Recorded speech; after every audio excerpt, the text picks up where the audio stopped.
Chief secretary doctor Arun Kumar Mehta ने 24 जनवरी को rural development department को इंस्ट्रक्शंस दी हैं कि अगले फाइनेंशियल ईयर के दौरान 60,000 बेरोजगार युवाओं को हिमायत के तहत ट्रेनिंग और प्लेसमेंट सुनिश्चित की जाए। चीफ सेक्रेटरी ने रूरल डेवलपमेंट डिपार्टमेंट से प्रत्येक पंचायत से 20 हायर एजुकेटेड युवाओं की पहचान करने को कहा है। इसके लिए डीडीसी और पीआरआई की सहायता ली जा सकती है।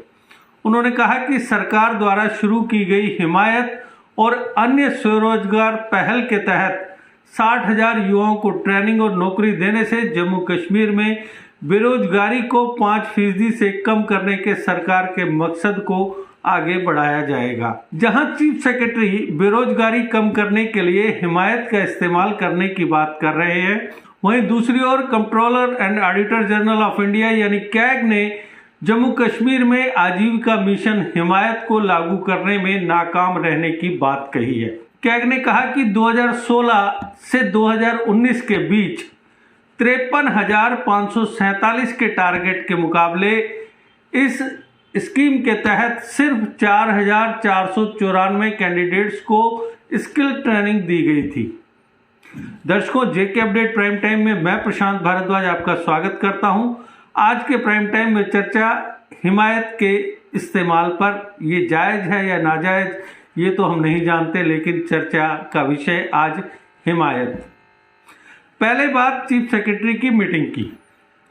डॉक्टर मेहता ने हिमायत स्कीम की समीक्षा करते हुए एडमिनिस्ट्रेटिव सेक्रेटरी, आरडीडी और सीओओ हिमायत की बैठक में यह अवलोकन किया। चीफ सेक्रेटरी ने कहा कि चूंकि यह स्कीम 31 मार्च 2023 को बंद हो जाएगी, इसलिए डिपार्टमेंट को 3 से 9 महीने के शॉर्ट टर्म के स्किल ओरिएंटेड कोर्सेज को टारगेट करना चाहिए ताकि ज़्यादा से ज़्यादा युवाओं को इस योजना का फायदा दिया जा सके।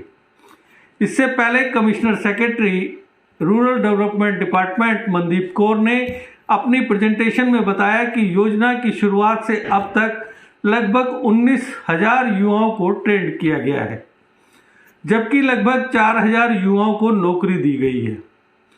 उन्होंने कहा कि ज़्यादातर ट्रेनीज ने health services, IT, TES, retail, telecommunication, tourism और हॉस्पिटैलिटी आदि जैसे सेक्टर्स में आईटीआई के साथ तालमेल में ट्रेनिंग हासिल की है, क्योंकि संघ राज्य क्षेत्र में इन ट्रेडों में टेक्नीशियंस की सामान्य कमी है।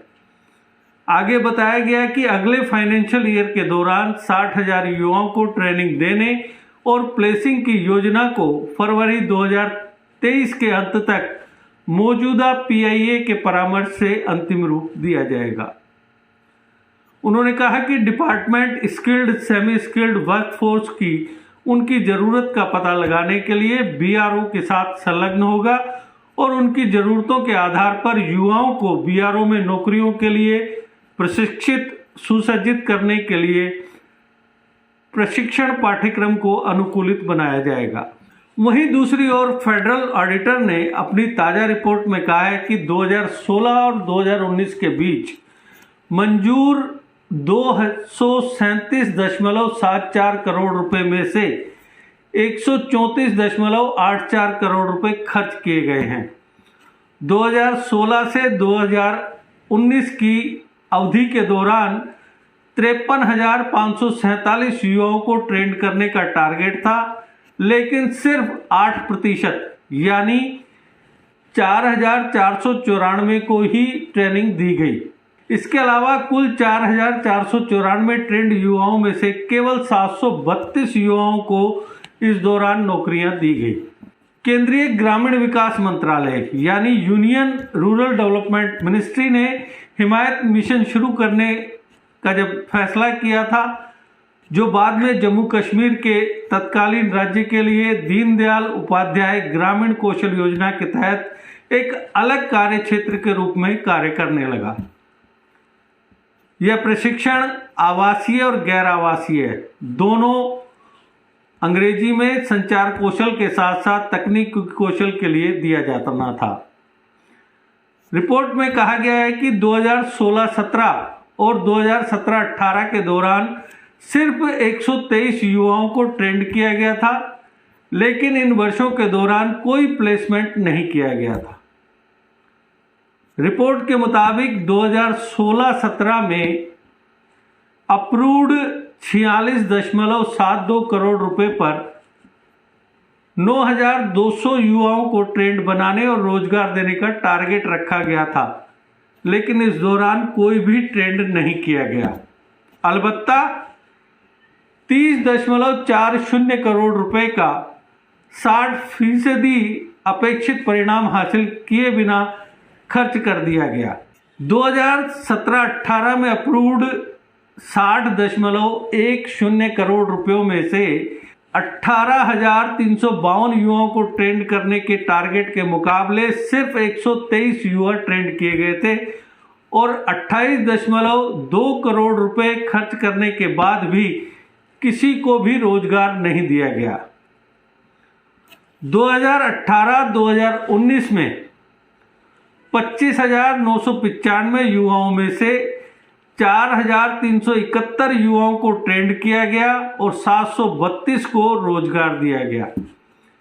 इस पर 76 करोड़ रुपए से ज़्यादा की अप्रूव्ड फंड का जो 43% हिस्सा था वो खर्च किया गया। इसी तरह से 2019-20 के दौरान भारत सरकार द्वारा 234.94 करोड़ रुपए की राशि मंजूर की गई थी, लेकिन जम्मू कश्मीर सरकार ने हिमायत मिशन के फेवर में 52.68 करोड़ रुपए जारी किए और 182.26 करोड़ रुपए बरकरार रखे। इस वर्ष के दौरान 23.83 करोड़ रुपए खर्च हुए। 31 मार्च 2020 के अंत में 314.01 करोड़ रुपए इस्तेमाल नहीं हो पाए। कैग की रिपोर्ट में आगे जानकारी दी गई है कि 2019-20 के लिए कोई टारगेट फिक्स नहीं किया गया था। हालांकि 10,045 बेरोजगार युवाओं को ट्रेंड किया गया और 2,582 को योजना के तहत नौकरियों में रखा गया था। ये सारे आंकड़े सबूत हैं कि केंद्र सरकार ने जम्मू कश्मीर के साथ हमेशा देश के अन्य हिस्सों के समान व्यवहार किया और हर योजना का फायदा जम्मू कश्मीर के निवासियों को देने की हर संभव कोशिश की। लेकिन इसके बावजूद अगर योजनाओं का फायदा ग्राउंड लेवल तक नहीं पहुंच पा रहा तो इसके कारणों की जांच किए जाने की बेहद जरूरत है। हिमायत जैसी योजनाओं की नाकामी के लिए जिम्मेदार अधिकारियों की जांच की जानी चाहिए और उनसे जवाब मांगा जाना चाहिए कि आखिर ऐसा हुआ तो कैसे हुआ। अगर अहम योजनाओं के साथ इसी तरह से किया जाता रहा तो शायद जम्मू कश्मीर से बेरोजगारी खत्म होने में दशकों ही लग जाएंगे। सिर्फ योजनाओं या नौकरियों का ऐलान करने से बेरोजगारी खत्म होने वाली नहीं है, बल्कि इसके लिए दिल से प्रतिबद्धता से काम करना होगा, क्योंकि बेरोजगारी ज्यादातर सामाजिक बुराइयों की जड़ है। भविष्य का तो हमें पता नहीं, लेकिन मौजूदा दौर को देखकर महसूस कर हम तो बस यही कहेंगे कि सरकारों से मैंने पूछा क्या है बेरोजगारी, सरकारों से मैंने पूछा क्या है बेरोजगारी, अब तक कोई जवाब नहीं मिला सरकारी। तो दर्शकों, आज के प्राइम टाइम में बस इतना ही। कल फिर किसी नए मुद्दे पर आपसे करेंगे चर्चा। तब तक दीजिए इजाजत। नमस्कार। जीके अपडेट रहे हमारे साथ। अगर आप ये वीडियो YouTube पर देख रहे हैं तो हमारे YouTube चैनल को सब्सक्राइब करें और बेल आइकन को क्लिक करें। अगर आप ये वीडियो Facebook पर देख रहे हैं तो हमारा Facebook पेज लाइक जरूर करें। For advertisement please contact 705-109-1811।